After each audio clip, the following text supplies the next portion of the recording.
Čo je také výnimočné na našej krvi, že môže pomáhať zdraviu zubov a ďaseň?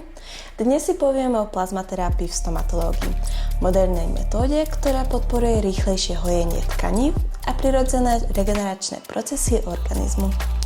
Naša krv sa neskladá iba z erytrocitov, ktoré jej dodávajú červenú farbu. Obsahuje aj veľké množstvo buniek a aktívnych látok, ktoré môžu pozitívne ovplyvniť stav ďasien, krvný obeh, imunitný systém a regeneráciu tkanív a ústnej dutiny. V mnohých krajinách sveta sa plazmaterapia v stomatológii používa už niekoľko rokov ako podpora po liečbe a chirurgických zákrokoch.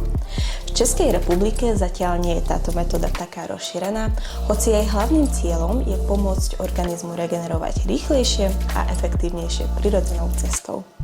Čo je teda plazmaterapia?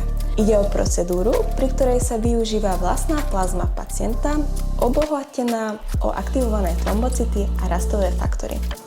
Jak celý proces prebieha? Pacient príde na kliniku a najskôr sa mu odoberie malé množstvo krvi, zvyčajne niekoľko špeciálnych skúmaviek. Na túto procedúru sa využívajú špeciálne zdravotnícke skúmavky určené priamo na plazmaterapiu, pretože ich zloženie ovplyvňuje kvalitu získanej plazmy aj aktiváciu trombocitov. Následne sa krv vloží do centrifúgy. Počas centrifugácie sa krv rozdelí do viacerých vrstiev. Erytrocity sa oddelia a v hornej časti zostane plazma obsahujúca prospešné zložky a trombocity. Prečo sú trombocity také dôležité? Trombocity sú krvné bunky, ktoré zohrávajú zásadnú úlohu pri hojení a regenerácii tkaní. Po aktivácii začnú uvoľňovať tzv. Rastové faktory, špeciálne signálne molekuly, ktoré podporujú prirodzené regeneračné procesy organizmu.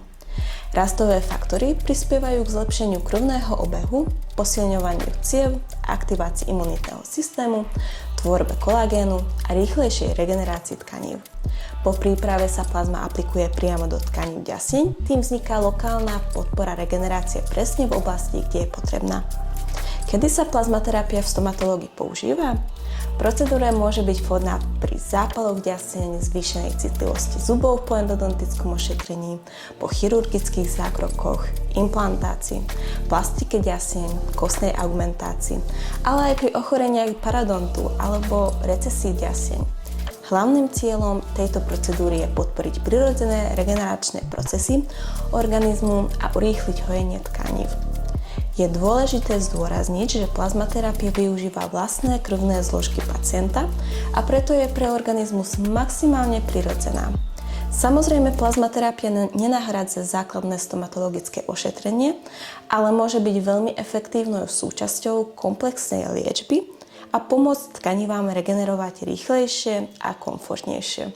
Práve preto túto metódu moderné stomatologické kliniky čoraz častejšie zaraďujú do komplexnej starostlivosti o pacientov. Ak máte akékoľvek otázky ohľadom plazmaterapie alebo chcete zistiť, či je táto procedúra vhodná práve pre vás, špecialisti na našej klinike vám radi všetko podrobne vysvetlia. Starajte sa o zdravie svojich zubov a ďasieň a pamätajte, prevencia a včasná liečba sú vždy lepšie než zložité zákroky v budúcnosti.